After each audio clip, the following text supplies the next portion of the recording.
Aria Villegas de la Vega siempre fue el tipo de mujer que sabía exactamente cómo comportarse en público. No porque quisiera, sino porque fue entrenada para ello desde niña. Hija única de una de las familias más tradicionales de la élite española, creció rodeada de porcelanas finas, lecciones de piano y silencios pesados en cenas formales.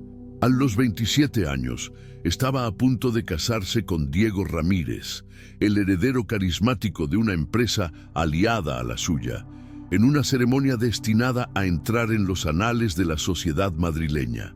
La fecha era simbólica, el mismo día en que sus abuelos se habían casado exactamente 50 años antes.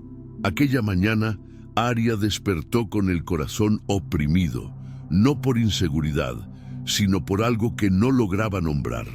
El vestido colgado junto a la ventana aún parecía un sueño, pero el rostro reflejado en el espejo ya no lucía el brillo de antes.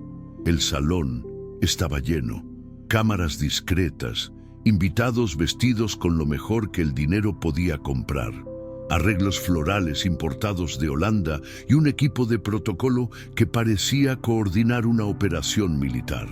Todo había sido planeado a la perfección, menos lo que vendría después. Cuando Diego entró, acompañado por su padre y su hermano mayor Esteban, algo en su mirada delataba un desvío. No evitó el contacto visual con Aria.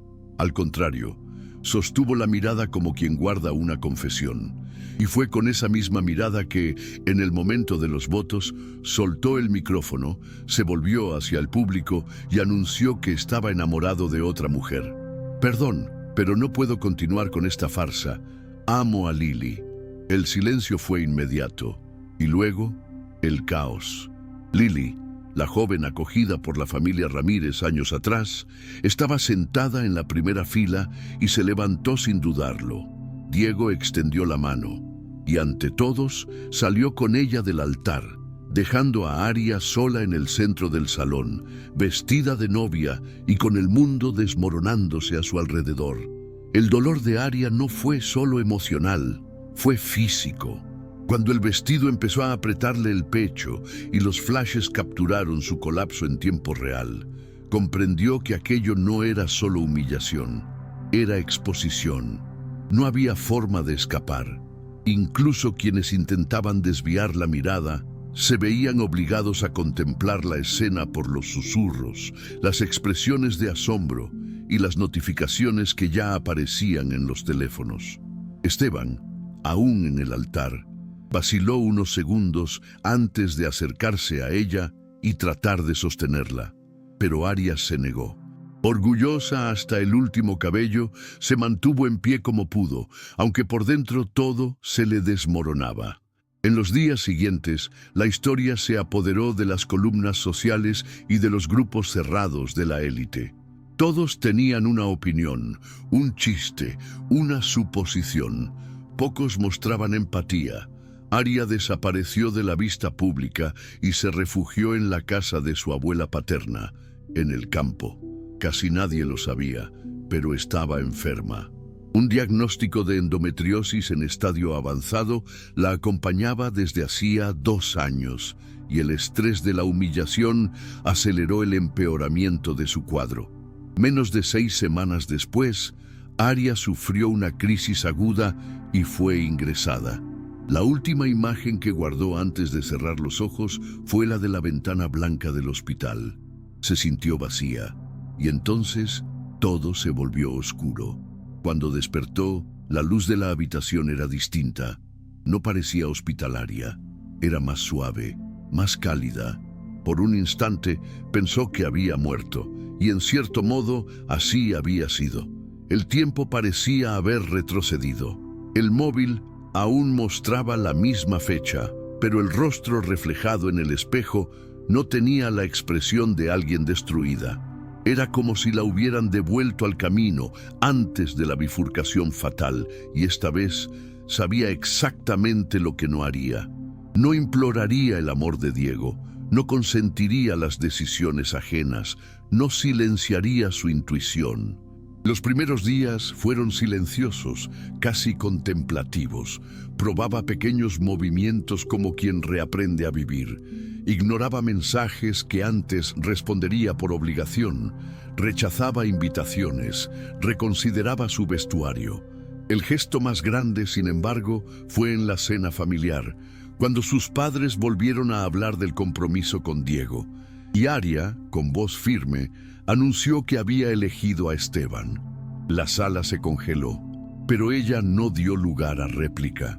Esteban, sorprendido, aceptó la propuesta con un lento gesto de cabeza, como si comprendiera que aquello era más que un matrimonio concertado.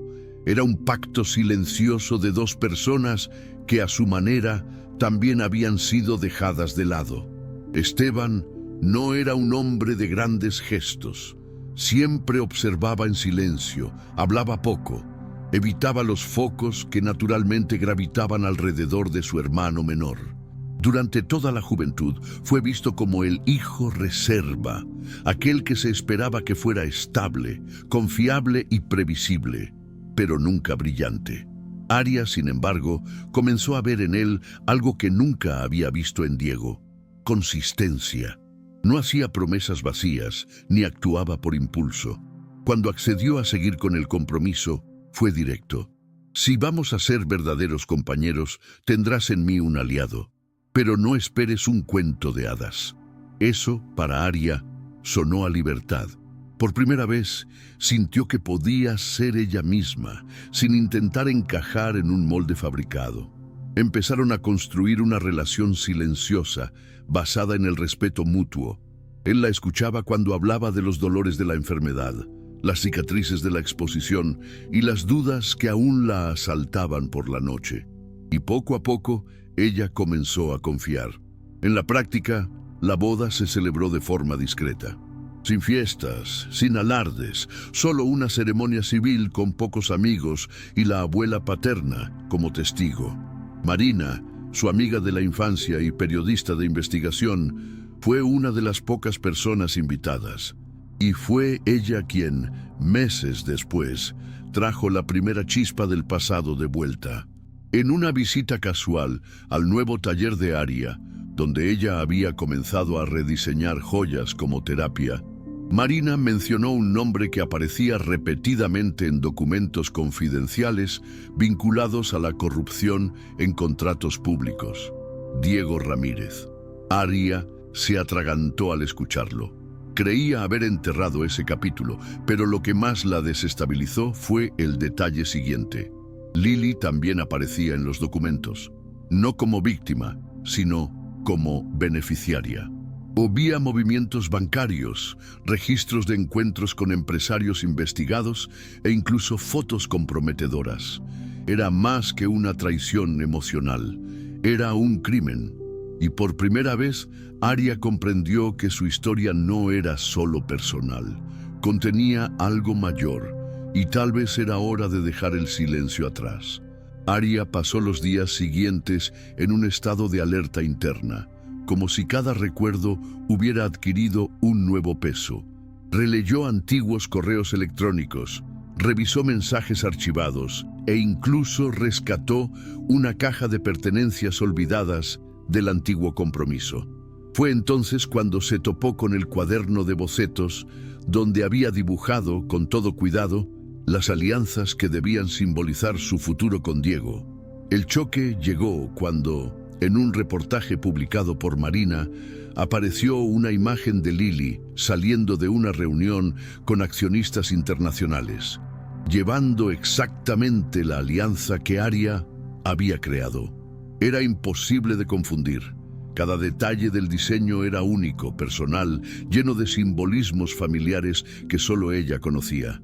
Aquello no era coincidencia, era provocación y también era prueba. Marina, experta en casos de corrupción de alto nivel, sugirió que no se precipitaran. Lo mejor sería reunir pruebas sólidas, seguir las huellas del dinero, entender el alcance de la red.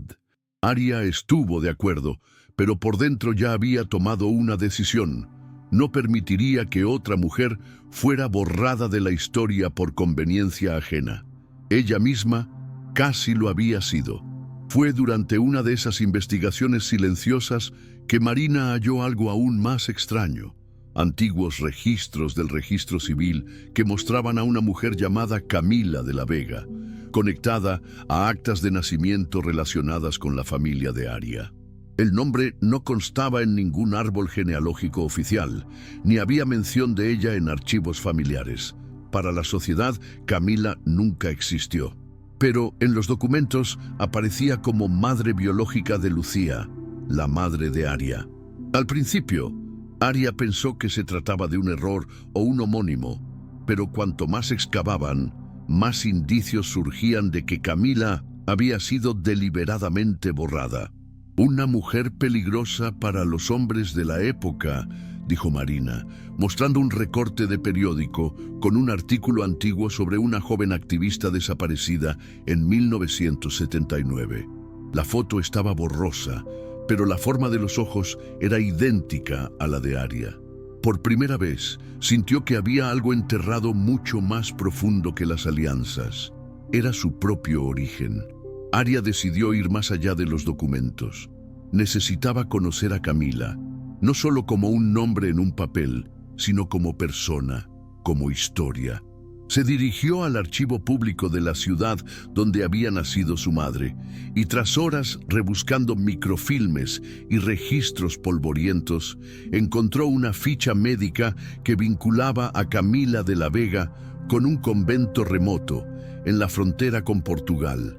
El lugar, según los registros, había servido durante décadas como refugio para mujeres consideradas peligrosas para el orden social, un eufemismo para quienes osaban desafiar el statu quo. Aria, decidida, tomó un tren sola hasta allí, sin avisar a nadie. Llegó en una mañana fría y húmeda, donde el silencio del lugar solo era interrumpido por el lejano tañido de campanas. Fue recibida por una monja anciana que, al escuchar el nombre Camila, vaciló largo rato. «Ella sigue viva aquí», dijo finalmente con la mirada baja. Aria apenas pudo respirar. ¿Qué encontraría tras aquella puerta?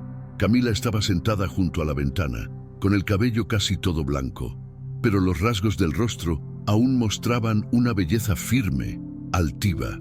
Cuando Aria entró, sintió algo extraño, como si hubiera retrocedido en el tiempo. No hubo reconocimiento inmediato, pero tan pronto como Aria pronunció el nombre de su madre, Camila palideció. «Lucía», susurró, y entonces lágrimas silenciosas rodaron por su rostro. Hablaron durante horas. Camila contó cómo quedó embarazada de uno de los hermanos Villegas. Fue apartada a la fuerza de la familia y le arrebataron a la hija antes incluso de amamantarla. A cambio de silencio, recibió el confinamiento y una vida olvidada. Dijo que intentó resistirse a denunciar, pero la acusaron de inestabilidad mental. La élite necesitaba enterrar el escándalo. Al oír todo aquello, Aria sintió un torbellino de emociones, rabia, tristeza, indignación. Pero sobre todo, sintió que tenía una misión. La historia de Camila no terminaría allí, ni volvería a ser enterrada. Aria regresó a Madrid con una nueva urgencia en el cuerpo. Ese viaje al convento había cambiado algo profundo en su interior. Ahora, más de lo que jamás pensó posible, llevaba un propósito: recuperar no solo su propia historia, sino la de todas las mujeres como Camila. Borradas, silenciadas, descartadas por la conveniencia de un sistema construido para mantener a los hombres en el poder y a las mujeres sumisas o invisibles. Comenzó a digitalizar todos los documentos que consiguió en el convento, incluidas cartas manuscritas por Camila, informes médicos falsificados e incluso anotaciones de una monja que la acogió y creyó en su versión. Paralelamente, Marina ampliaba la investigación sobre la red de corrupción de los Ramírez Villegas. Con cada nuevo dato revelado, quedaba más claro que la trama era amplia y compleja, involucrando empresas pantalla, cuentas internacionales y el uso de fundaciones sociales para desviar recursos. Pero Marina sabía que ninguna denuncia tendría peso real sin una figura pública dispuesta a dar rostro a la causa. Fue ella quien propuso a Aria: tienes que contar tu historia, toda ella. La propuesta era aterradora. Aria, criada para ser discreta, para mantener la compostura, ahora sería la cara de una denuncia que involucraría a parte de la élite española, incluido su exnovio, su antigua familia política e incluso su propia sangre. Pero había un peso mayor que el miedo: el silencio de las generaciones anteriores. Por primera vez, Aria entendió que su trayectoria personal no era aislada. Era el resultado de décadas de pactos no dichos, de traiciones encorsetadas en tradiciones y de una estructura que premiaba el borrado. Esteban la apoyó, aunque con reservas. «Solo prométeme que te protegerás», dijo con preocupación en los ojos. Aria prometió, pero sabía que ya no podía retroceder.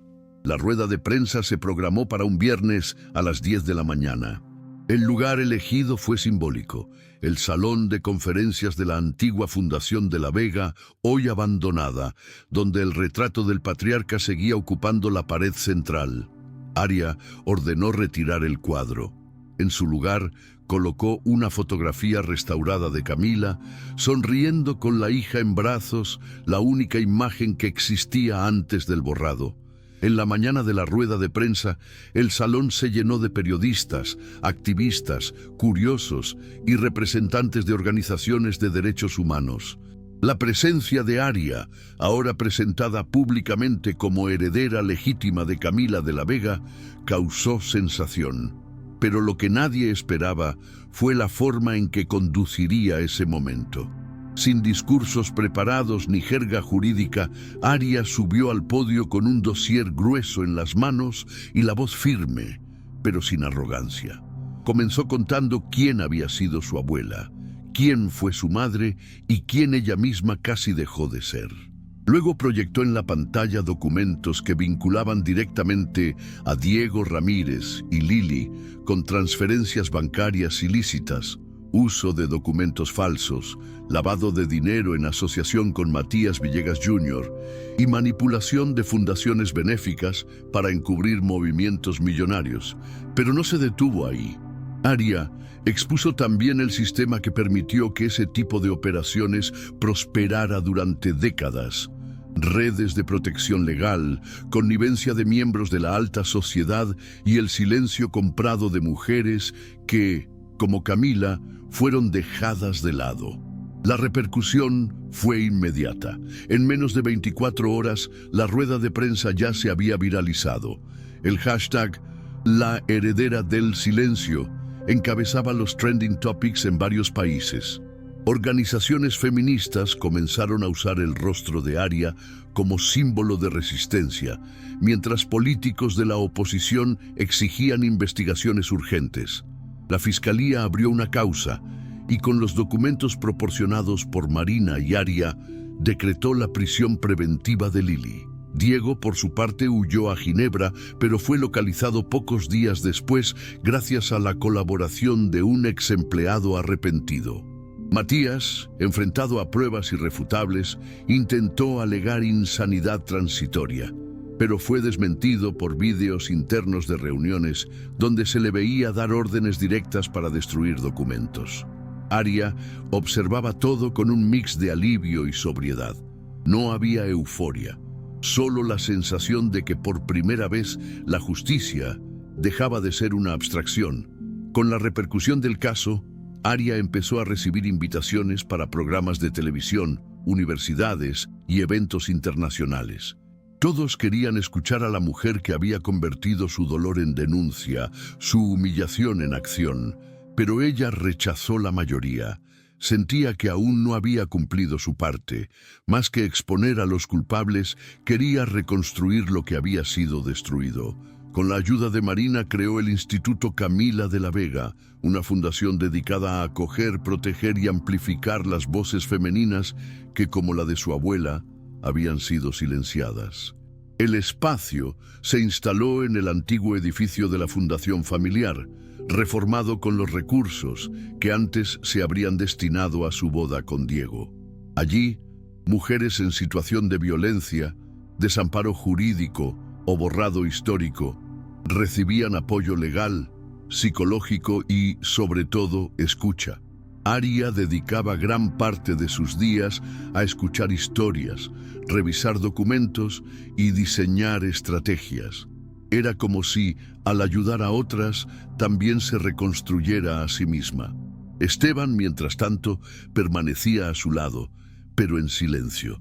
Fue en esa etapa cuando Aria empezó a notar la distancia emocional que se instalaba entre ella y Esteban.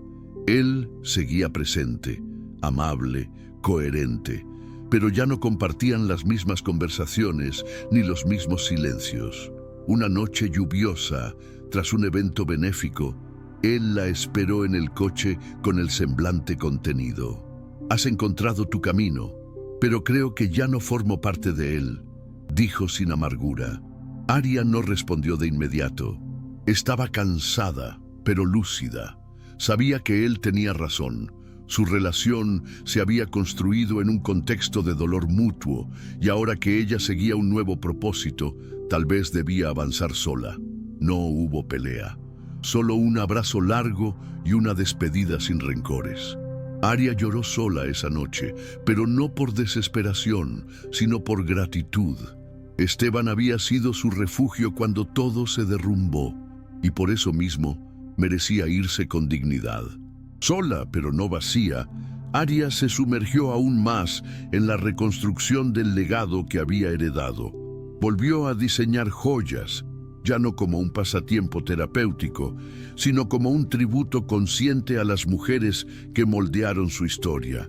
Lanzó una colección llamada Lucía, en homenaje a su madre, con piezas inspiradas en los rasgos de resistencia y delicadeza que heredó de ella.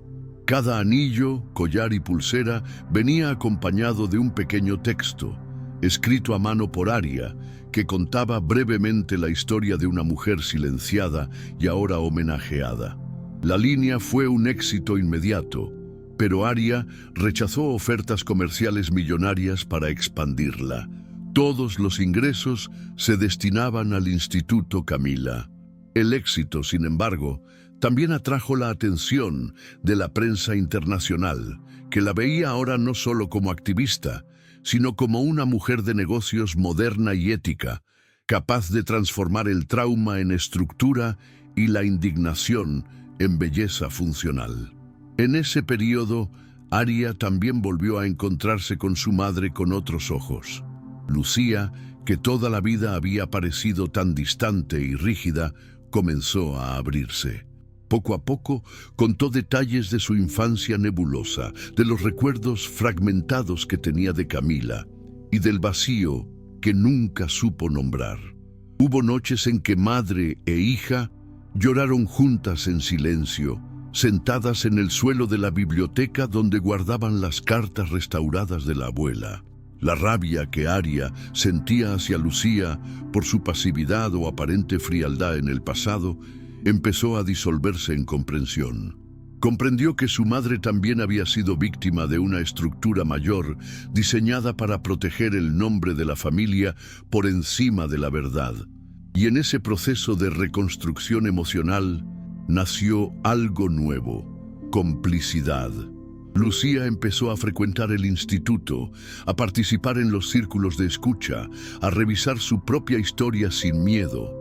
Por primera vez, madre e hija no se veían como extensión la una de la otra, sino como dos mujeres que sobrevivieron, cada una a su manera. Con el instituto ya consolidado y la colección Lucía establecida como símbolo de resistencia e identidad, Aria fue invitada a hablar en una conferencia internacional sobre patrimonio femenino y justicia histórica. El evento, celebrado en Barcelona, reunió a juristas, historiadores, artistas y activistas de todo el mundo. Aria dudó antes de aceptar. No se veía como oradora, mucho menos como referencia académica. Pero Marina insistió: no tienes que hablar como experta, habla como quien lo vivió. Y eso fue exactamente lo que Aria hizo. Subió al escenario sin guión, solo con un anillo en el dedo, el primero que había diseñado tras su retorno. Habló de lo que es que tu propia historia sea editada, de cómo el silencio puede ser tan violento como la agresión física y de la fuerza de recuperar lo que fue enterrado. Al terminar, todo el auditorio se puso en pie, pero Aria no lloró. Sintió, en lugar de lágrimas, un alivio sereno, como si cada palabra pronunciada en ese escenario le hubiera devuelto un pedazo más de su identidad. De vuelta en Madrid, encontró un sobre marrón sobre su escritorio, sin remitente, solo su nombre escrito a mano, con caligrafía antigua. Dentro había una carta mecanografiada y varias fotografías en blanco y negro. La carta estaba firmada por una mujer llamada Inés de la Vega, hermana de Camila, dada por muerta desde los años 80. Aria nunca había oído hablar de ella. En la misiva, Inés decía haber huido a Argentina tras amenazas directas de la familia por apoyar a su hermana en la lucha por la justicia. Contaba también que, en los últimos años, había seguido discretamente los pasos de Aria por internet y que ahora sentía que podía finalmente romper su propio silencio. Las fotos mostraban a Camila en protestas, en reuniones clandestinas con otras mujeres, sosteniendo a la pequeña Lucía en brazos, e incluso un billete manuscrito que decía: «Para que alguna de nosotras algún día pueda gritar sin ser silenciada». Aria sintió que el suelo se abría bajo sus pies. Aquella carta no era solo una pieza de la historia, era un llamado. Aria regresó a Madrid con una nueva urgencia en el cuerpo. Ese viaje al convento había cambiado algo profundo en su interior. Ahora más que nunca llevaba un propósito: recuperar no solo su propia historia, sino la de todas las mujeres como Camila, borradas, silenciadas, descartadas por la conveniencia de un sistema construido para mantener a los hombres en el poder y a las mujeres sumisas o invisibles. Comenzó a digitalizar todos los documentos que había obtenido en el convento, incluidas cartas manuscritas por Camila, informes médicos falsificados e incluso anotaciones hechas por una monja que la acogió y creyó en su versión. Paralelamente, Marina ampliaba la investigación sobre la red de corrupción de los Ramírez Villegas. Con cada nuevo dato revelado, quedaba más evidente que la trama era amplia y compleja, involucrando empresas fachada, cuentas internacionales y el uso de fundaciones sociales para desviar recursos. Pero Marina sabía que ninguna denuncia tendría peso real sin una figura pública dispuesta a dar rostro a la causa. Fue ella quien propuso a Aria: «Tienes que contar tu historia, toda ella». La propuesta era aterradora. Aria, criada para ser discreta, para mantener la compostura, ahora sería la cara de una denuncia que involucraría a parte de la élite española, incluido su exnovio, su antigua familia política e incluso su propia sangre. Pero había un peso mayor que el miedo: el silencio de las generaciones anteriores. Por primera vez, Aria entendió que su trayectoria personal no era aislada. Era el resultado de décadas de pactos no dichos, de traiciones encorsetadas en tradiciones y de una estructura que premiaba el borrado. Esteban la apoyó, aunque con reservas. «Solo prométeme que te protegerás», dijo con preocupación en los ojos. Aria prometió, pero sabía que ya no podía retroceder. La rueda de prensa se programó para un viernes a las 10 de la mañana. El lugar elegido fue simbólico: el salón de conferencias de la antigua Fundación de la Vega, hoy abandonada, donde el retrato del patriarca seguía ocupando la pared central. Aria ordenó retirar el cuadro. En su lugar colocó una fotografía restaurada de Camila, sonriendo con la hija en brazos, la única imagen que existía antes del borrado. Aquella mañana, el salón se llenó de periodistas, activistas, curiosos y representantes de organizaciones de derechos humanos. La presencia de Aria, presentada públicamente como heredera legítima de Camila de la Vega, causó sensación. Pero lo que nadie esperaba fue la forma en que conduciría ese momento. Sin discursos preparados ni jerga jurídica, Aria subió al podio con un dossier grueso en las manos y la voz firme, pero sin arrogancia. Comenzó contando quién había sido su abuela, quién fue su madre y quién ella misma casi dejó de ser. Luego proyectó en la pantalla documentos que vinculaban directamente a Diego Ramírez y Lili con transferencias bancarias ilícitas, uso de documentos falsos, lavado de dinero en asociación con Matías Villegas Jr. y manipulación de fundaciones benéficas para encubrir movimientos millonarios. Pero no se detuvo ahí. Aria expuso también el sistema que permitió que esas operaciones prosperaran durante décadas. Redes de protección legal, connivencia de miembros de la alta sociedad y el silencio comprado de mujeres que, como Camila, fueron dejadas de lado. La repercusión fue inmediata. En menos de 24 horas, la rueda de prensa se había viralizado. El hashtag La heredera del silencio encabezaba los trending topics en varios países. Organizaciones feministas adoptaron el rostro de Aria como símbolo de resistencia, mientras políticos de la oposición exigían investigaciones urgentes. La Fiscalía abrió una causa y, con los documentos proporcionados por Marina y Aria, decretó la prisión preventiva de Lili. Diego, por su parte, huyó a Ginebra, pero fue localizado pocos días después gracias a la colaboración de un ex empleado arrepentido.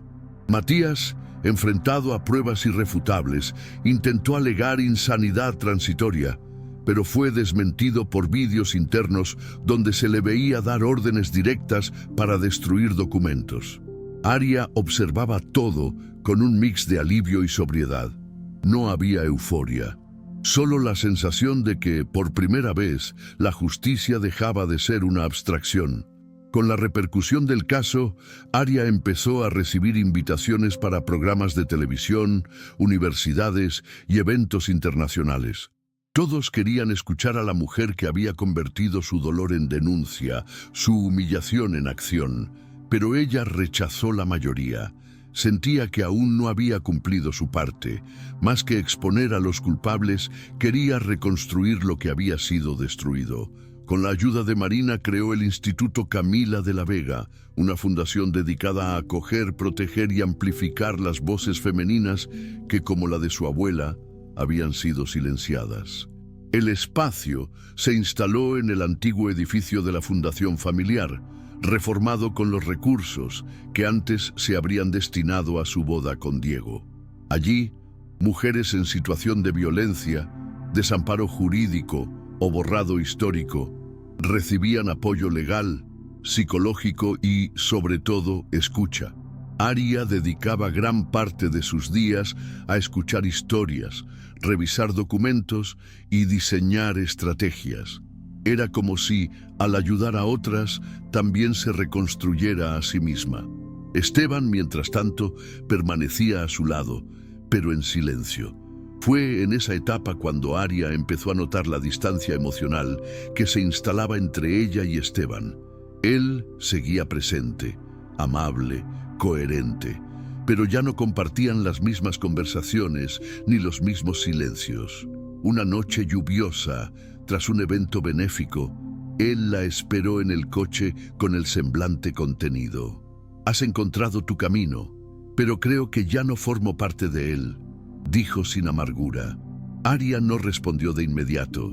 Estaba cansada, pero lúcida. Sabía que él tenía razón. Su relación se había construido en un contexto de dolor mutuo, y ahora que ella seguía un nuevo propósito, tal vez debía avanzar sola. No hubo pelea, solo un abrazo largo y una despedida sin rencores. Aria lloró sola esa noche, pero no por desesperación, sino por gratitud. Esteban había sido su refugio cuando todo se derrumbó, y por eso mismo merecía irse con dignidad. Sola, pero no vacía, Aria se sumergió aún más en la reconstrucción del legado que había heredado.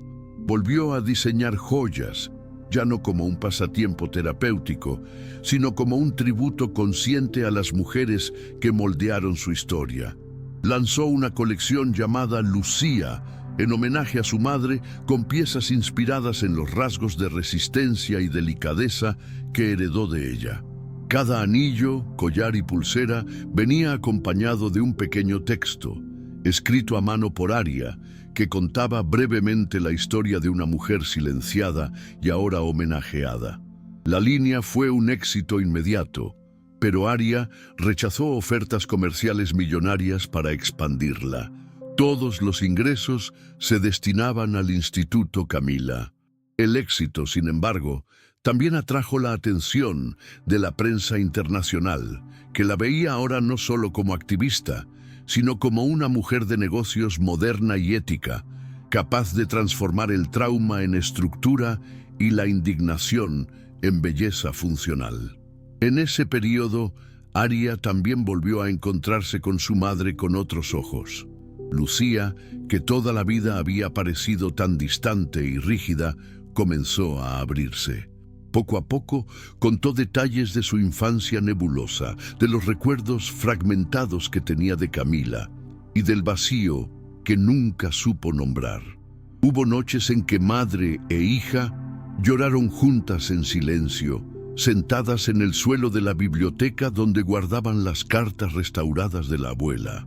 La rabia que Aria sentía hacia Lucía por su pasividad o aparente frialdad en el pasado empezó a disolverse en comprensión. Comprendió que su madre también había sido víctima de una estructura mayor diseñada para proteger el nombre de la familia por encima de la verdad. Y en ese proceso de reconstrucción emocional nació algo nuevo: complicidad. Lucía empezó a frecuentar el instituto, a participar en los círculos de escucha, a revisar su propia historia sin miedo.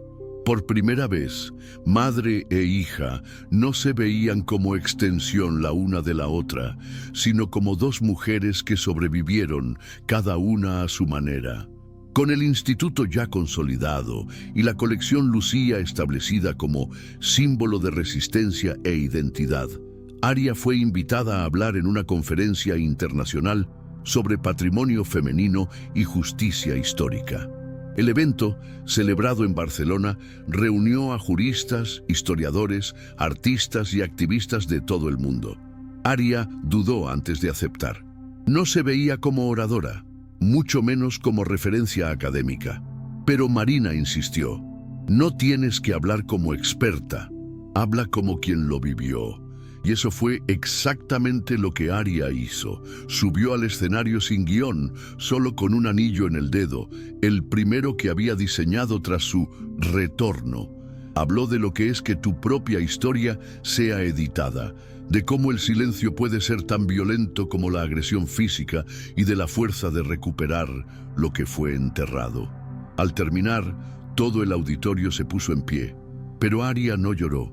Sintió, en lugar de lágrimas, un alivio sereno, como si cada palabra pronunciada en ese escenario le hubiera devuelto un pedazo más de su identidad. De vuelta en Madrid, encontró un sobre marrón sobre su escritorio, sin remitente, solo su nombre escrito a mano, con caligrafía antigua. Dentro había una carta mecanografiada y varias fotografías en blanco y negro. La carta estaba firmada por una mujer llamada Inés de la Vega, hermana de Camila, dada por muerta desde los años 80. Aria nunca había oído hablar de ella. En la misiva, Inés decía haber huido a Argentina tras amenazas directas de la familia por apoyar a su hermana en la lucha por la justicia. Contaba también que, en los últimos años, había seguido discretamente los pasos de Aria por internet, y que ahora sentía que podía finalmente romper su propio silencio. Las fotos mostraban a Camila en protestas, en reuniones clandestinas con otras mujeres, sosteniendo a la pequeña Lucía en brazos, e incluso un billete manuscrito que decía: para que alguna de nosotras algún día pueda gritar sin ser silenciada. Aria sintió que el suelo se abría bajo sus pies. Aquella carta no era solo una pieza de la historia, era un llamado. Aria regresó a Madrid con una nueva urgencia en el cuerpo. Ese viaje al convento había cambiado algo profundo en su interior. Ahora más que nunca llevaba un propósito: recuperar no solo su propia historia, sino la de todas las mujeres como Camila, borradas, silenciadas, descartadas por la conveniencia de un sistema construido para mantener a los hombres en el poder y a las mujeres sumisas o invisibles. Comenzó a digitalizar todos los documentos que había obtenido en el convento, incluidas cartas manuscritas por Camila, informes médicos falsificados e incluso anotaciones de una monja que la acogió y creyó en su versión. Paralelamente, Marina ampliaba la investigación sobre la red de corrupción de los Ramírez Villegas. Con cada nuevo dato revelado, quedaba más evidente que la trama era amplia y compleja, involucrando empresas fachada, cuentas internacionales y el uso de fundaciones sociales para desviar recursos. Pero Marina sabía que ninguna denuncia tendría peso real sin una figura pública dispuesta a dar rostro a la causa. Fue ella quien propuso a Aria: tienes que contar tu historia, toda ella. La propuesta era aterradora. Aria, criada para ser discreta, para mantener la compostura, ahora sería la cara de una denuncia que involucraría a parte de la élite española, incluido su exnovio, su antigua familia política e incluso su propia sangre. Pero había un peso mayor que el miedo: el silencio de las generaciones anteriores. Por primera vez, Aria entendió que su trayectoria personal no era aislada. Era el resultado de décadas de pactos no dichos, de traiciones encorsetadas en tradiciones y de una estructura que premiaba el borrado. Esteban la apoyó, aunque con reservas. «Solo prométeme que te protegerás», dijo con preocupación en los ojos. Aria prometió, pero sabía que ya no podía retroceder. La rueda de prensa se programó para un viernes a las 10 de la mañana. El lugar elegido fue simbólico: el salón de conferencias de la antigua Fundación de la Vega, hoy abandonada, donde el retrato del patriarca seguía ocupando la pared central. Aria ordenó retirar el cuadro. En su lugar colocó una fotografía restaurada de Camila, sonriendo con la hija en brazos, la única imagen que existía antes del borrado. Aquella mañana, el salón se llenó de periodistas, activistas, curiosos y representantes de organizaciones de derechos humanos. La presencia de Aria, presentada públicamente como heredera legítima de Camila de la Vega, causó sensación. Pero lo que nadie esperaba fue la forma en que conduciría ese momento. Sin discursos preparados ni jerga jurídica, Aria subió al podio con un dossier grueso en las manos y la voz firme, pero sin arrogancia. Comenzó contando quién había sido su abuela, quién fue su madre y quién ella misma casi dejó de ser. Luego proyectó en la pantalla documentos que vinculaban directamente a Diego Ramírez y Lili con transferencias bancarias ilícitas, uso de documentos falsos, lavado de dinero en asociación con Matías Villegas Jr. y manipulación de fundaciones benéficas para encubrir movimientos millonarios. Pero no se detuvo ahí. Aria expuso también el sistema que permitió que esas operaciones prosperaran durante décadas: redes de protección legal, connivencia de miembros de la alta sociedad y el silencio comprado de mujeres que, como Camila, fueron dejadas de lado. La repercusión fue inmediata. En menos de 24 horas, la rueda de prensa se había viralizado.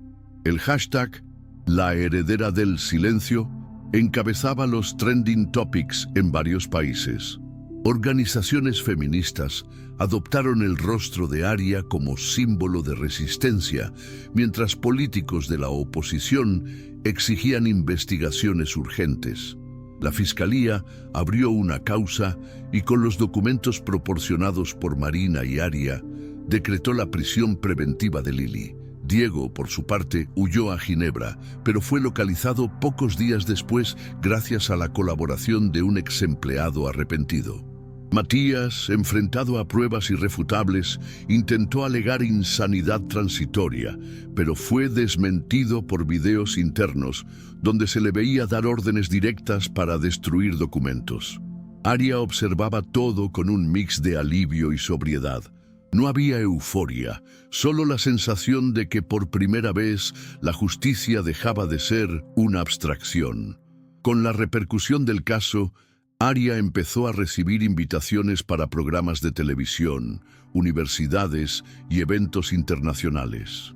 Todos querían escuchar a la mujer que había convertido su dolor en denuncia, su humillación en acción, pero ella rechazó la mayoría. Sentía que aún no había cumplido su parte. Más que exponer a los culpables, quería reconstruir lo que había sido destruido.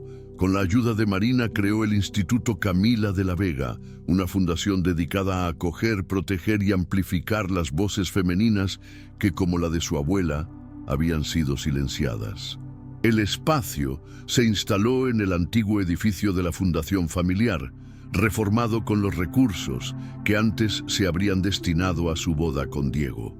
Allí, mujeres en situación de violencia, desamparo jurídico o borrado histórico recibían apoyo legal, psicológico y, sobre todo, escucha. Aria dedicaba gran parte de sus días a escuchar historias, revisar documentos y diseñar estrategias. Era como si, al ayudar a otras, también se reconstruyera a sí misma.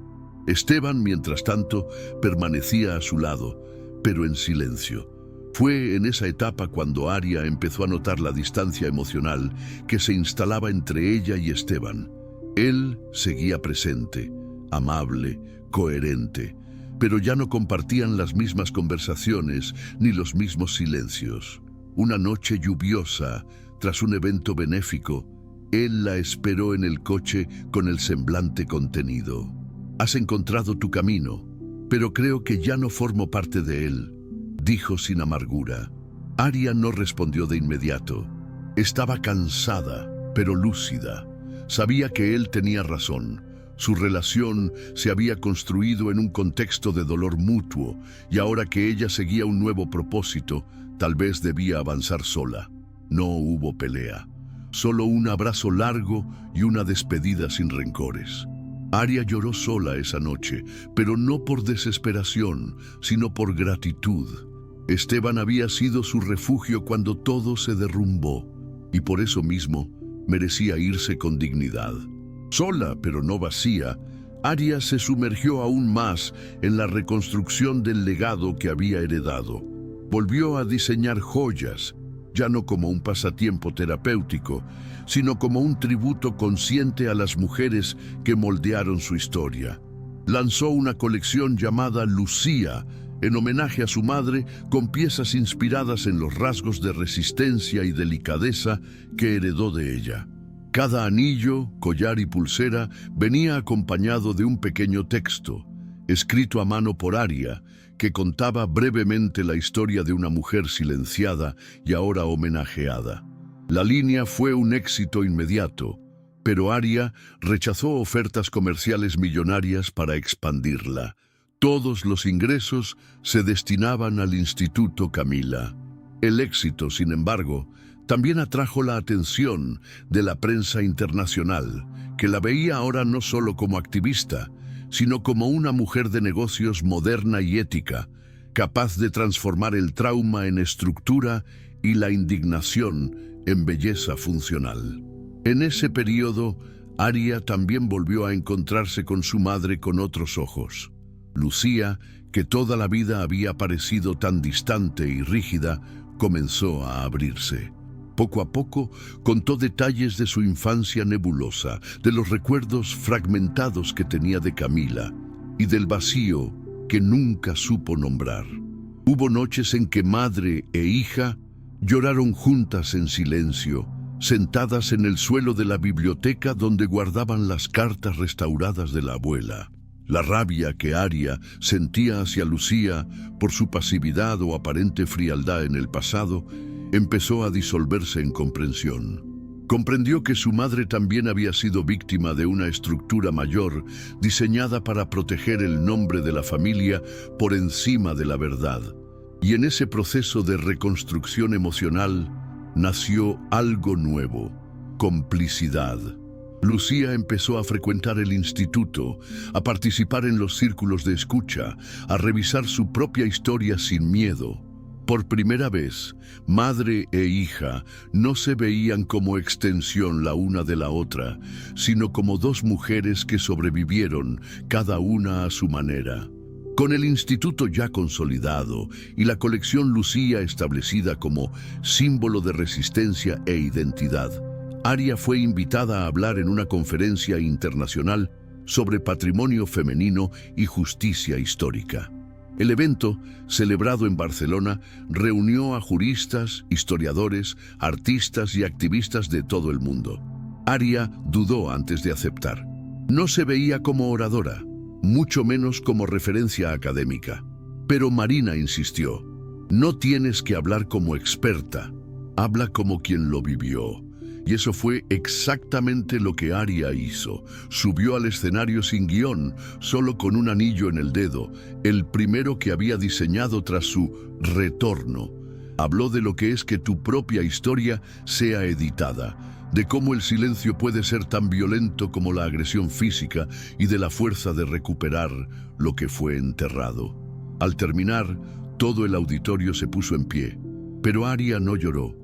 Sintió, en lugar de lágrimas, un alivio sereno, como si cada palabra pronunciada en ese escenario le hubiera devuelto un pedazo más de su identidad.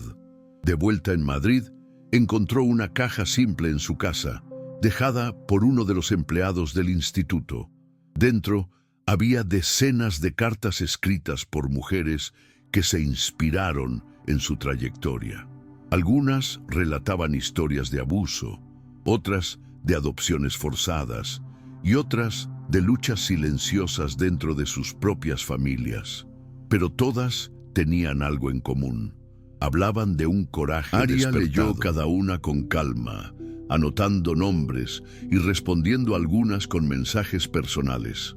Sabía que ese movimiento que había iniciado ya no dependía de ella, y eso era lo que le hacía sentir que había cumplido su papel. Cuando una idea sobrevive a la persona que la inició, es porque era mayor que ella. Fue en ese clima de cierre de ciclos que Aria decidió visitar nuevamente a Camila en el convento.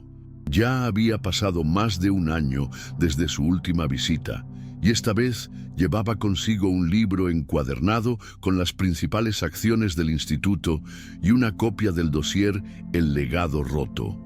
Camila estaba más frágil, pero sus ojos aún conservaban el mismo brillo inquisitivo. Cuando vio el libro, sonrió con los labios temblorosos. Entonces, te has convertido en lo que intentaron impedir que fuera, dijo con voz baja. Aria se arrodilló junto a su sillón, tomó sus manos y respondió: yo soy porque tú fuiste. Pasaron la tarde juntas, hojeando páginas, recordando nombres y reviviendo historias que ahora cobraban espacio público. Al despedirse, Camila miró a los ojos de su nieta con firmeza y dijo: ahora sí, puedo irme en paz. Aria no respondió, solo asintió, con los ojos vidriosos, llevando en su interior el peso y el honor de haber reconstruido un legado entero a partir del silencio. La muerte de Camila ocurrió pocas semanas después de esa visita. Fue tranquila, sin sufrimiento, en el silencio que ella eligió tras una juventud de gritos ignorados. La noticia se difundió rápidamente entre los círculos del instituto y los movimientos de mujeres que habían adoptado su historia como símbolo de resistencia. El velorio fue sencillo, como ella siempre quiso, pero lleno de rostros emocionados. Algunas de las mujeres que habían estado internadas con ella en el pasado acudieron ya ancianas, trayendo cartas, objetos antiguos y recuerdos que habían guardado durante décadas. Aria organizó todo con calma, sin permitir que la tristeza la dominara. Sabía que el ciclo de Camila se había cerrado con dignidad y que ahora la responsabilidad de mantener viva esa llama era suya. En la tumba mandó grabar: «Aquí yace Camila de la Vega», silenciada por la historia, pero no por su nieta. Tras el entierro, Aria regresó a Madrid con un nuevo proyecto en mente: transformar la antigua ala de la fundación familiar en un memorial permanente para Camila y todas las mujeres borradas de su linaje. Allí se reunirían documentos, audios restaurados, cartas, objetos simbólicos y relatos en primera persona de descendientes que, como ella, luchaban por rescatar lo oculto. La reforma se financió con recursos propios y donaciones anónimas, muchas de ellas de mujeres que la habían seguido desde la primera rueda de prensa. La curaduría se pensó con un único criterio: verdad. No habría romantización ni filtro. Solo la historia tal como fue, dura, valiente y finalmente visible. Aria supervisó todo con mirada atenta, pero esta vez sin el peso del mundo sobre sus hombros. Sabía que ya no estaba sola. El movimiento continuaba con otras manos, otras voces, otros cuerpos. Y eso era todo lo que siempre había querido: que el silencio, algún día, se transformara en coro. La inauguración del memorial fue un hito simbólico y emotivo para Aria.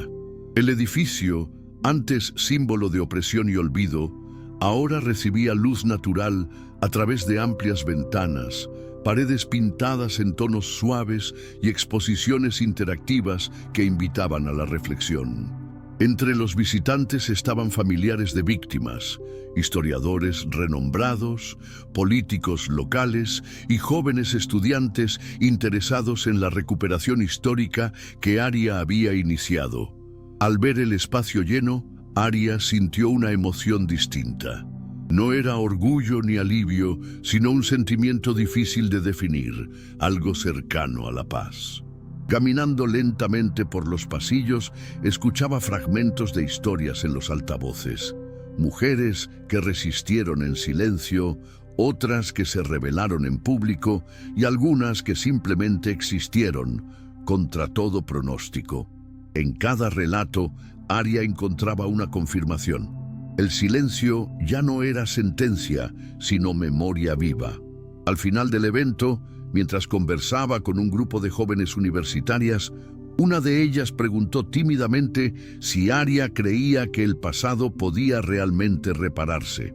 Aria guardó silencio unos segundos antes de responder con calma: el pasado no puede cambiarse. Sucedió, está allí, marcado. Pero lo que podemos cambiar es cómo elegimos mirarlo hoy. Ninguna de estas mujeres volverá a vivir, pero ahora existen. Eso es reparación. Las jóvenes asintieron con los ojos brillando de admiración. Mateo, que la observaba desde lejos, sonrió al verla tan serena, tan dueña de su propia narrativa. Más tarde, cuando se quedaron a solas, él comentó suavemente: «¿Te has dado cuenta de cómo te miran? Te has convertido en la mujer que necesitabas cuando eras joven». Aria sonrió discretamente. No respondió, solo tomó su mano y la apretó levemente, confirmando en silencio que, a pesar de todo, finalmente se había convertido en aquello que ni ella misma sabía que podría ser. Con el memorial ya consolidado y en pleno funcionamiento, Aria decidió que había llegado el momento de dar un paso atrás. No se trataba de abandonar su proyecto, sino de permitir que nuevas voces ocuparan el espacio que ella había abierto. Seleccionó un equipo joven y diverso para administrar el instituto y el memorial, otorgándoles autonomía y recursos para expandir los proyectos a su manera. Por primera vez en años, se sintió libre para descansar. En una tarde soleada de primavera, invitó a Mateo a un breve viaje a la pequeña villa costera donde su abuela había crecido. Quería sentir la brisa del mar sin prisas, visitar lugares que solo conocía a través de las cartas de Camila y respirar hondo, lejos de las expectativas del mundo. Mateo aceptó con entusiasmo tranquilo, consciente de que ese viaje simbolizaba una nueva etapa en su vida, una en la que Aria finalmente podría simplemente existir. Al llegar a la villa, recorrieron calles estrechas, donde la arquitectura antigua y la vida sosegada parecían haberse detenido en el tiempo. Aria reconocía lugares descritos por Camila en las cartas que tanto había leído, sintiendo una conexión casi física con aquel lugar que nunca había visitado antes. Al final del día, sentados en un pequeño café con vista al océano, Mateo preguntó suavemente: ¿y ahora cuál es el próximo paso? Aria contempló el horizonte unos minutos antes de responder con una sonrisa ligera. No lo sé con exactitud, y por primera vez eso no me preocupa. Se sentía tranquila, consciente de que el peso que había cargado durante años se había disuelto en la historia que finalmente cobró vida propia. Mateo asintió, satisfecho con la respuesta. En esa simplicidad, Aria comprendió cuánto había cambiado. Su fuerza ya no provenía del combate, sino de la serenidad que solo es posible cuando se tiene plena conciencia de quién eres realmente. Al regresar del viaje, Aria y Mateo recibieron una agradable sorpresa. El instituto había sido galardonado con una subvención internacional de apoyo, en reconocimiento al impacto social e histórico de sus acciones. Más que un premio económico, esa noticia confirmó que la lucha que Aria inició era reconocida globalmente. Ella acogió la noticia con serenidad, sin alardes ni discursos grandiosos, agradeciendo al equipo que ahora gestionaba los proyectos y asegurando que los fondos se invertirían directamente en el apoyo a las víctimas y en la expansión del archivo digital. En medio de la celebración discreta del equipo, Aria observó desde la distancia, sintiendo una profunda satisfacción al darse cuenta de que ese legado, construido sobre tantos sacrificios, finalmente caminaba por sí solo, independiente de ella. En las semanas siguientes, Aria volvió a escribir, pero ya no informes ni documentos oficiales, sino cartas personales. Elegía a mujeres que habían enviado sus relatos al instituto y les respondía de puño y letra. Algunas cartas eran breves y alentadoras, otras más largas e íntimas, compartiendo experiencias similares a las de las remitentes. Esa práctica simple le brindó una sensación distinta de conexión, como si cada carta fuera una pequeña forma de reparar una de las muchas injusticias sufridas por tantas generaciones. Una noche tranquila, mientras revisaba esas correspondencias, Mateo se sentó a su lado con una taza de té caliente. ¿Te has fijado en que cada una de estas cartas es, de algún modo, una respuesta a esa Aria del pasado?, preguntó suavemente. Ella sonrió, asintiendo en silencio, consciente de que cada palabra escrita ahora también curaba, poco a poco, lo que quedaba de aquella joven abandonada en el altar años atrás. El tiempo avanzaba con suavidad, y Aria comenzaba a cosechar los frutos de años dedicados a la restauración de la memoria femenina. Su vida adquiría una rutina ligera pero significativa. Dividía su tiempo entre el instituto, breves viajes y conferencias esporádicas en universidades, donde compartía su experiencia sin pretensión ni vanidad. En una de esas ocasiones, al salir de una conferencia en Salamanca, una joven de expresión seria y decidida la abordó tímidamente. «Me llamo Elena, soy nieta de una de las mujeres cuyas historias usted rescató. Solo quería decir que gracias a su trabajo, mi familia encontró paz», dijo con voz llena de emoción contenida. Aria se conmovió, pero también se sorprendió al darse cuenta de que las historias que ella ayudó a sacar a la luz ahora producían frutos concretos. Sonrió agradecida, abrazó suavemente a Elena y dijo simplemente: «Su abuela merece esa paz, y usted también». Al volver a casa ese día, Aria sintió que por fin había llegado a un punto en que el pasado ya no la molestaba. No había olvidado nada, ni minimizaba su dolor anterior, pero ahora veía cada momento vivido como peldaños esenciales de una escalera que la había traído hasta allí. Al llegar, encontró a Mateo esperándola en la terraza, leyendo tranquilamente un libro antiguo que le gustaba releer siempre que podía. Se sentó a su lado sin decir palabra, disfrutando de la presencia serena que él aportaba. Él levantó la mirada, esbozó una leve sonrisa y comentó: «Hoy pareces más ligera». Aria asintió despacio, sonriendo a su vez.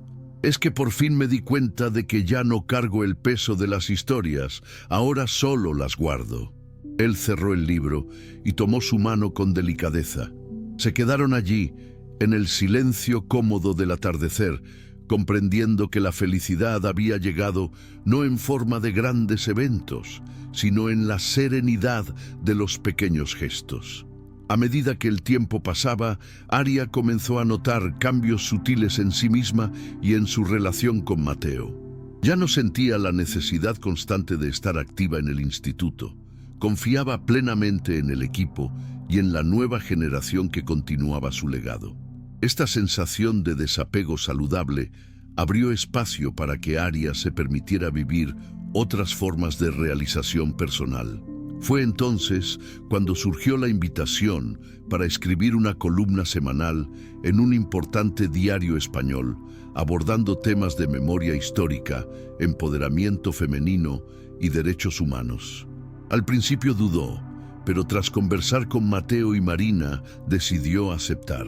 Descubrió en el acto de escribir con regularidad una nueva pasión, algo que la hacía sentir cercana a la gente de una manera diferente. Las respuestas de los lectores, llenas de reconocimiento y empatía, confirmaban que sus palabras seguían tocando profundamente a quienes las leían. Mientras se dedicaba a la columna, Aria también percibió una nueva dimensión en su relación con Mateo. La relación había madurado sin presiones, expectativas irreales ni exigencias. Estaban juntos por elección consciente, no por necesidad emocional. Un día, mientras paseaban por un parque cercano al apartamento de él, Mateo se detuvo de repente, se volvió hacia Aria y con expresión seria y serena preguntó: ¿Has pensado cómo sería envejecer a mi lado? La pregunta, sencilla, la sorprendió, pero respondió con naturalidad y una leve sonrisa: «En realidad, he estado pensando mucho en eso últimamente». Él respiró hondo, aliviado y satisfecho con la respuesta, y apretó su mano con firmeza. Allí mismo, bajo la luz suave del atardecer, comprendieron que habían alcanzado una conexión rara y verdadera, algo construido paso a paso, sin prisas, sin imposiciones, solo con respeto y comprensión mutua. La vida, ahora más serena, brindó a Aria la oportunidad de experimentar pequeñas alegrías cotidianas, algo que siempre había creído imposible tras tantas turbulencias. Con Mateo compartía momentos simples, como preparar la cena juntos o caminar sin rumbo por las calles menos concurridas de Madrid. En esas rutinas encontró un nuevo tipo de felicidad, más auténtico y duradero que cualquier reconocimiento público. En uno de esos días comunes, mientras estaban sentados en el suelo del salón de Mateo, rodeados de libros antiguos y fotos dispersas, él sacó del bolsillo una pequeña caja de terciopelo. Sin ceremonias ni gestos dramáticos, la abrió revelando un anillo delicado, con un pequeño diamante rodeado de 3 piedras menores, simbolizando la resistencia que ella tanto valoraba. «No es una propuesta de matrimonio tradicional», explicó con suavidad. «Es una invitación a seguir esta historia juntos mientras tenga sentido para nosotros». Aria no pudo contener una sonrisa emocionada, aceptando el regalo con genuina gratitud. Tras ese momento, su relación ganó una nueva profundidad, no por rituales oficiales o ceremonias sociales, sino por la confirmación silenciosa y diaria de su compromiso mutuo. Aria comprendió que, por primera vez, estaba en una relación verdaderamente igualitaria, donde su voz nunca sería silenciada ni ignorada. Al mismo tiempo, Continuaba escribiendo su columna semanal, ahora también abordando temas de salud emocional y relaciones saludables, usando su propia experiencia como referencia sutil pero honesta. Las cartas y correos de los lectores se multiplicaron, muchos relatando cambios profundos en sus vidas, inspirados por la valentía y transparencia de Aria. Al leer cada mensaje, sentía un calor interior, no de orgullo o vanidad, sino de realización. El círculo estaba completo. De las cenizas de su mayor humillación nació una fuerza que ahora se compartía con miles de personas, ayudándolas a encontrar sus propias voces y caminos. Con el paso de los meses, la vida siguió adelante con una serenidad que Aria nunca había experimentado antes. La columna en el diario se consolidó como un éxito, sus palabras ayudando a personas no solo en España, sino en varios países de habla hispana. Llegaban invitaciones a eventos internacionales con regularidad, pero ella aceptaba pocas, priorizando aquellas que tuvieran una conexión real con su propósito de vida. En uno de esos viajes, durante una conferencia en Buenos Aires, Aria fue presentada a una señora mayor, de ojos claros y penetrantes, llamada Mercedes. Ella sostenía una carta antigua en las manos, visiblemente emocionada, y reveló con voz temblorosa que había conocido personalmente a Camila décadas atrás, cuando ambas eran jóvenes activistas. La carta había sido escrita por Camila durante el período más difícil de su confinamiento, y en ella describía la esperanza de que algún día una mujer de su familia pudiera recuperar todo lo que le habían arrebatado. Al escuchar esas palabras, Aria sintió un escalofrío profundo. Comprendía claramente que había cumplido el sueño silencioso de su abuela. Al volver a casa, guardó cuidadosamente la carta de Mercedes en un baúl especial, donde ya descansaban otras memorias significativas de su trayectoria. Por la noche, mientras conversaba con Mateo sobre el encuentro en Buenos Aires, percibió cuánto había cambiado a lo largo de esos años. Antes insegura y prisionera de las expectativas familiares, ahora Aria se sentía plenamente libre para ser quien realmente era. Mateo la miraba con cariño y admiración silenciosa, percibiendo la transformación profunda que había ocurrido desde que se conocieron. Impulsivamente, Aria comentó, medio en broma, medio en serio: ¿sabes? A veces todavía me sorprendo de quién me he convertido. Mateo sonrió, rozando suavemente su rostro, y respondió con ternura: la mujer que eres hoy siempre estuvo ahí dentro, esperando la oportunidad de mostrarse. Y en ese momento, Aria comprendió con absoluta claridad que su viaje, difícil y doloroso, había valido cada paso dado. Con esa nueva perspectiva, Aria empezó a ver su pasado con profunda y genuina aceptación. En lugar de intentar borrar u olvidar los momentos difíciles, comenzó a integrarlos como parte esencial de su identidad. Este cambio no pasó desapercibido para quienes la rodeaban, especialmente Marina, que durante un almuerzo casual comentó: «Es increíble cómo dejaste de ser una sobreviviente para convertirte en un verdadero referente de superación. Ahora eres luz para otros». Aria recibió el comentario con verdadera humildad, consciente de que su transformación había sido posible gracias a mucho esfuerzo, pero también al apoyo silencioso y constante de quienes la acompañaron en los momentos más oscuros. Se sentía profundamente agradecida no solo por la amistad de Marina y el amor de Mateo, sino también por cada persona que la ayudó a reconstruir su camino, directa o indirectamente. Cierta noche, mientras revisaba los capítulos finales del libro autobiográfico que había estado escribiendo lentamente durante los últimos años, Aria recordó detalles de la humillación pública que sufrió en el altar. La memoria que antes le causaba dolor y vergüenza, ahora la contemplaba con un distanciamiento sereno, casi filosófico. En esas páginas finales escribió: «Durante mucho tiempo pensé que mi vida había sido destruida aquel día. Hoy comprendo que fue justo allí, en ese instante de profundo dolor, donde comencé a nacer de verdad. No fue una tragedia, sino el primer paso para encontrar mi voz. Al terminar de escribir, cerró el cuaderno y sintió una paz profunda. Sabía que esas palabras resumían toda su trayectoria y el propósito que finalmente había comprendido. No solo sobrevivir a las adversidades, sino resignificarlas, creando algo más fuerte y bello a partir del caos inicial.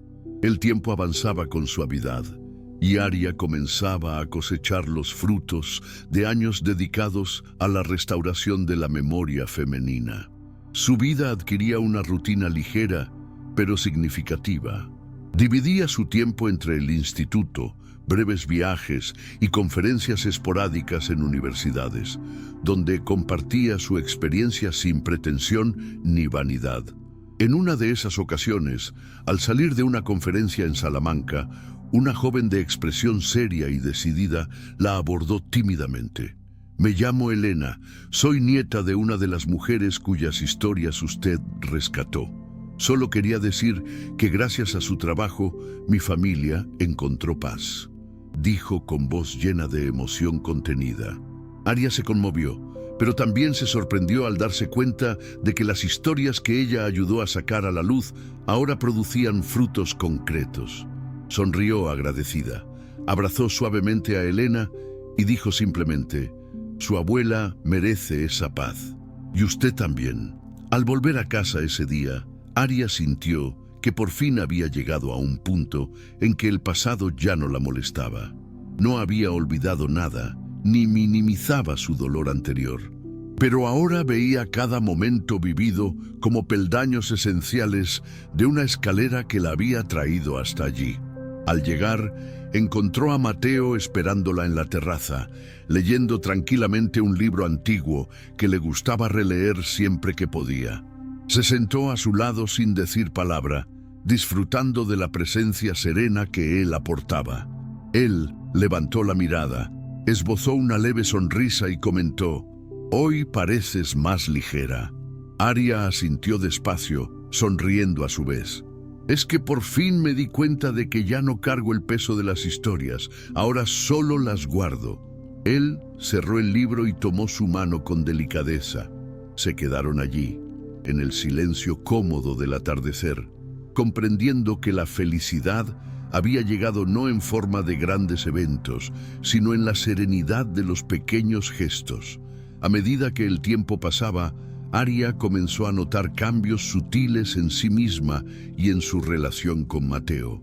Ya no sentía la necesidad constante de estar activa en el instituto. Confiaba plenamente en el equipo y en la nueva generación que continuaba su legado.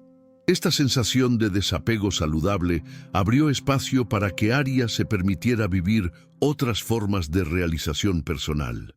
Fue entonces cuando surgió la invitación para escribir una columna semanal en un importante diario español, abordando temas de memoria histórica, empoderamiento femenino y derechos humanos. Al principio dudó, pero tras conversar con Mateo y Marina, decidió aceptar. Descubrió en el acto de escribir con regularidad una nueva pasión, algo que la hacía sentir cercana a la gente de una manera diferente. Las respuestas de los lectores, llenas de reconocimiento y empatía, confirmaban que sus palabras seguían tocando profundamente a quienes las leían.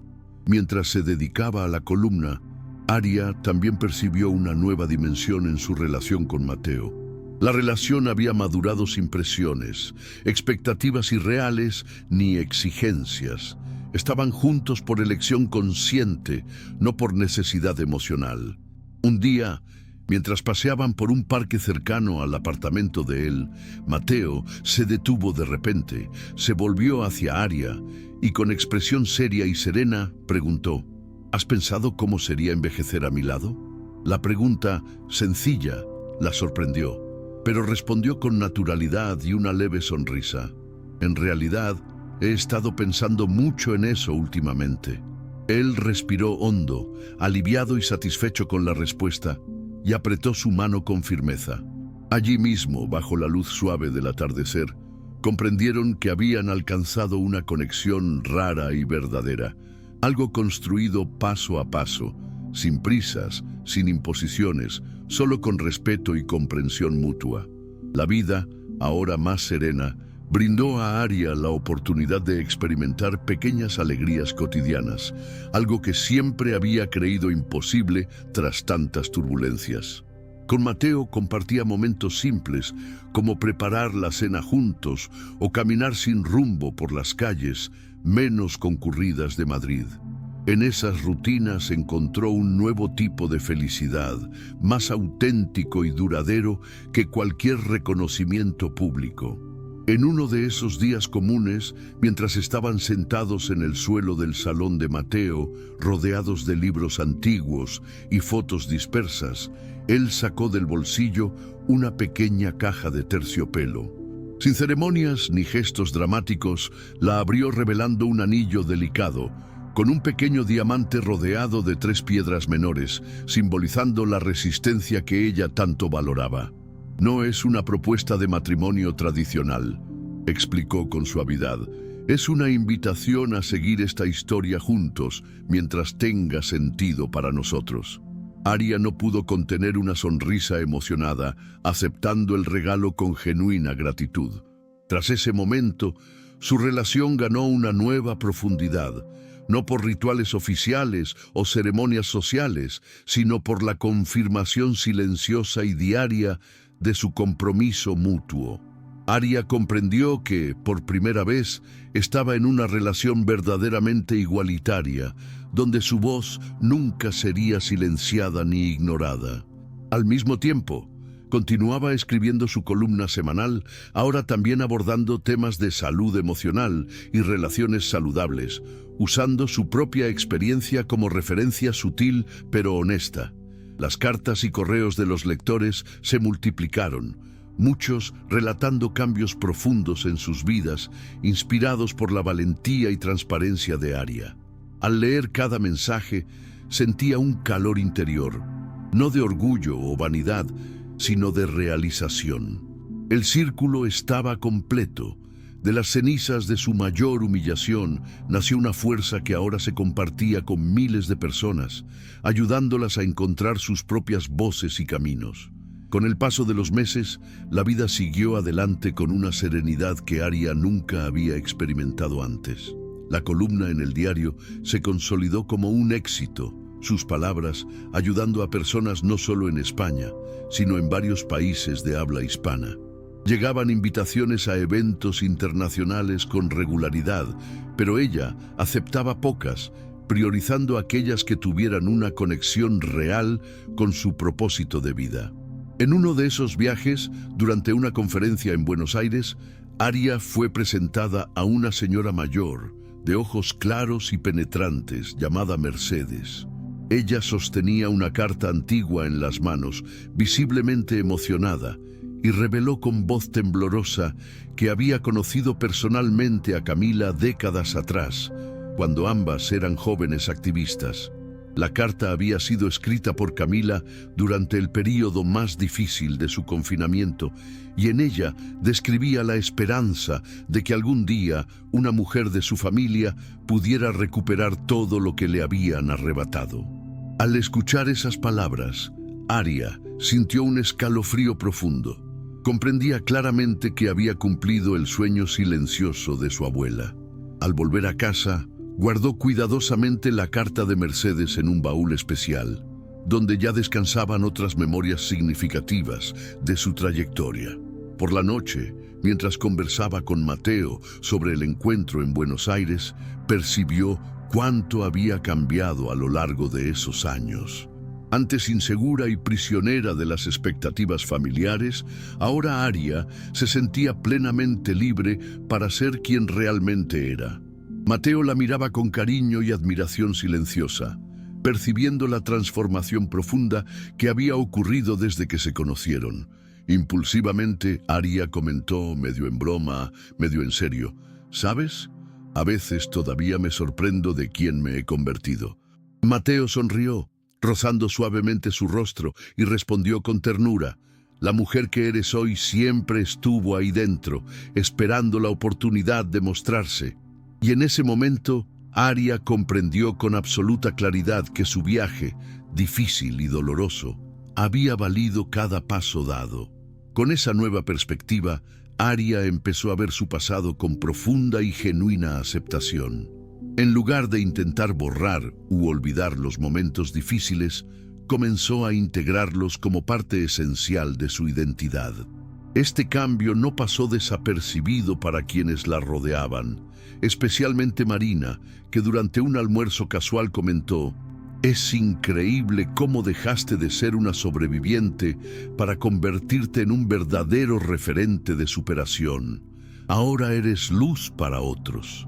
Aria recibió el comentario con verdadera humildad, consciente de que su transformación había sido posible gracias a mucho esfuerzo, pero también al apoyo silencioso y constante de quienes la acompañaron en los momentos más oscuros.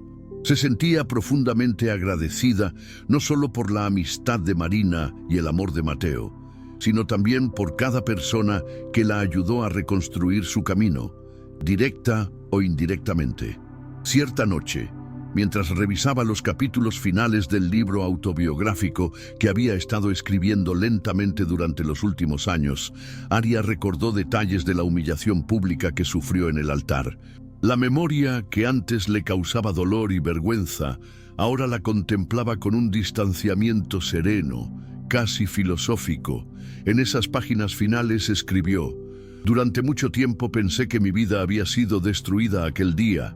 Hoy comprendo que fue justo allí, en ese instante de profundo dolor, donde comencé a nacer de verdad.